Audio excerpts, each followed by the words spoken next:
তারা গণঅভ্যুত্থানের মালিকানা চিন্তাই করার যে কথাবার্তা আমরা এগুলো গণমাধ্যমে বলেছি, একক ইজারাদার হিসাবে তারা গণঅভ্যুত্থানের মালিকানা চিন্তাই করেছে এবং গণঅভ্যুত্থান পরবর্তী সময়ে তারা নতুন রাজনৈতিক বন্দোবস্তর কথা বলে তারা ইতিমধ্যে একটি রাজনৈতিক দল গঠন করেছে।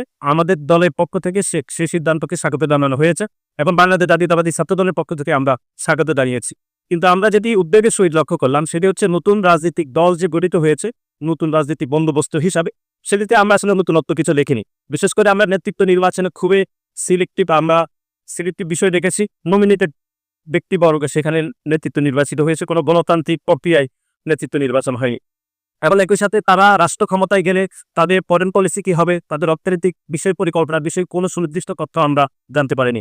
এবং বিশেষ করে গতকাল ন্যাশনাল সিটিজেন পার্টির যিনি প্রধান তিনি রয়টার্সকে বলেছেন যে বাংলাদেশের কিছু ধনী ব্যক্তিরা তাদেরকে অর্থায়ন করেছে।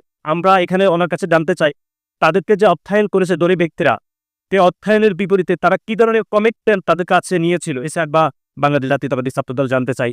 এবং একই সাথে এই যে তাদের নেতৃত্ব নির্বাচন অথবা তাকে অর্থ সংগ্রহের যে যাবতীয় বিষয়, তাদের ফরেন পলিসি বিষয়ে আমরা কোনো নতুনত্ব পাইনি, বরং বাংলাদেশ জাতীয়তাবাদী দল যখন গঠিত হয়েছে সেই দলের পলিসিগুলো কপি হয়েছে বলে আমরা মনে করছি এবং এটি কোন দোষের কিছু নয়।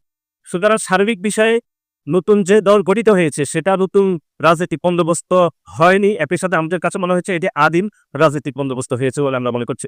এবং শিবিরের বিষয়ে এখানে বলা হয়েছে, আমরা যেটি ব্যক্তহীনভাবে বলতে চাই, গতকাল শিবিরের সাধারণ সম্পাদক গণমাধ্যমে বলেছেন তারা প্রতিদিন ইফতারে 3 লক্ষ টাকা করে ব্যয় করছেন। যদি প্রতিদিন 3 লক্ষ টাকা করে ব্যয় করা হয় তাহলে এই পবিত্র রমজানে প্রায় 90 লক্ষ টাকা তারা ব্যয় করছেন। আমরা আপনাদের মাধ্যমে তাদের কাছে জানতে চাই এই 90 লক্ষ টাকা একটি সাধারণ শিক্ষার্থীদের সাধারণ সংগঠন হিসাবে তারা কিভাবে উপার্জন করছেন বা তাদের অর্থায়নের উৎস কিভাবে আসছে সেটিও আমরা জানতে চাই। এবং বাংলাদেশ জাতীয়তাবাদী ছাত্রদল সাধারণ শিক্ষার্থীদের সংগঠন হিসাবে আমরা সাধারণ শিক্ষার্থীদের জন্য কাজ করছি এবং আমরা সাধারণ শিক্ষার্থীদের জন্য যে অর্থটুকু ব্যয় করছি সেটি স্বচ্ছতা এবং জবাবদিহিতার মধ্যে আমরা